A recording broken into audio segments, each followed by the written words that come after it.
Hello and welcome to this week's Primed Insight. Have you ever had a piece of equipment fail during a job because scheduled maintenance was missed? By missing a single check or by delaying a check, there's the possibility of a danger to employees, and the equipment could also be compromised. Completing daily maintenance checks of equipment could mean the possible faults, wear and other potential safety problems are identified before potential damage is caused. These checks should be completed prior to work commencing each day to maximise productivity and to ensure safety of workers. Head to BlastOne.com to download the daily component and work area checklist and risk assessment worksheet. Always consider the environment, your impact and what you may leave behind from poorly maintained equipment such as oils and contaminated water. Checklists create a format of adherence.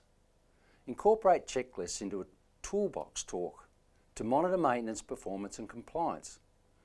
Take this worksheet on site to complete your daily checks and ensure your work area and blast equipment are complying with safety standards. Thanks for watching this week's Primed Insight. See you next time.